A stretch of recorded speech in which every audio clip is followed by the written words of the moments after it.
নবীজি বলছেন সাল্লাল্লাহু আলাইহি ওয়াসাল্লাম, একটা মৃত গাধাকে দেখে বলছেন, সাহাবীরা তোমরা কি কেউ এই গাধাটাকে 1 দিরহামের বিনিময়ে কিনবে? কান কাটা মৃত বলে আছে, এই গাধাটাকে কিনবা 1 দিরহাম দিয়ে? সাহাবীরা বলছেন, মাংনা দিলেও তো কিনবো না। ইয়া রাসূলুল্লাহ, যদি ফ্রিও কেউ দেয়, বিনামূল্যে দেয়, তাও তো নিব না। তখন নবী সাল্লাল্লাহু আলাইহি ওয়াসাল্লাম বলছেন, এটাই হচ্ছে আল্লাহর কাছে দুনিয়ার এক্সাম্পল। ওই মৃত গাধা তোমাদের কাছে যতটা না ইম্পর্টেন্ট, যতটুকু মূল্য রাখে, আল্লাহর কাছে এই দুনিয়া তার চেয়েও কম মূল্য রাখে। তো এই দুনিয়াতে তো সব ফয়সালা হবে না। আমরা তো হতাশ হয়ে যাই না যে দুনিয়াতে এমন কেন, এটা কেন, ওইটা কেন। দুনিয়া এটারই জায়গা। দুনিয়া সব কিছুর কনক্লুশনের জায়গা না, সব কিছুর পরিসমাপ্তির জায়গা হচ্ছে কিয়ামতের মাঠ। ওই দিন যে সফল সে সফল, যে ব্যর্থ সে ব্যর্থ।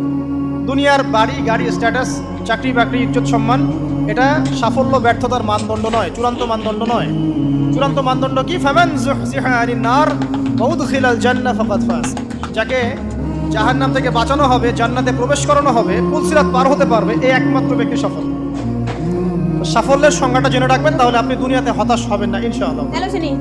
এবার কি হলো, যখন আদম আলাইহিস সালাম সমস্ত নাম শিক্ষা দেওয়া সমস্ত নাম বলে দিলেন, এখানে নাম মানে কিন্তু খালি নাম নয়, জ্ঞান বলে দিলেন, তখন আল্লাহ রাব্বুল আলামিন ফেরেশতাদেরকে বললেন, তোমরা সবাই এখন আদমকে সিজদা করো। ওয়া ইয কুলনা লিল মালাইকাতি ইসজুদু লি আদম। আল্লাহ পাক এবার বলছেন, আমি সমস্ত মালায়েকাকে বললাম তোমরা আদমকে সিজদা করো। ফাসাজাদু, সবাই সিজদা করলো, ইল্লা ইবলিস, ইবলিস সিজদা করলো না। কেন করলে না? ইবলিসকে বলা হচ্ছে, ইয়া ইবলিস মা মানাকা আল্লা তাসজুদা ইয আমারতুক। তোমাকে কে নিষেধ করলো সিজদা করতে ওই আদমকে, যাকে আমি আদেশ করেছি? কে নিষেধ করলো? তখন ইবলিস বলছে, খালাকতানি মিন নার ওয়া খালাকতাহু মিন তিন। আমাকে সৃষ্টি করেছেন আগুন দিয়ে, আর আদমকে সৃষ্টি করেছেন মাটি দিয়ে, আমি কিভাবে তাকে সিজদা করতে পারি? ইবলিস বলতে চাইলো যে আপনি যে বলছেন আদমকে সিজদা করো, আদম তো মাটির তৈরি, আমি তো আগুনের তৈরি, তাহলে আপনি ভুল বলছেন না। আগুন কেন মাটির সামনে নত হবে? মাটি আগুনের সামনে নত হওয়া উচিত। তার কেয়াস হচ্ছে এমন। কেয়াস মানে কি? তার এটা কি?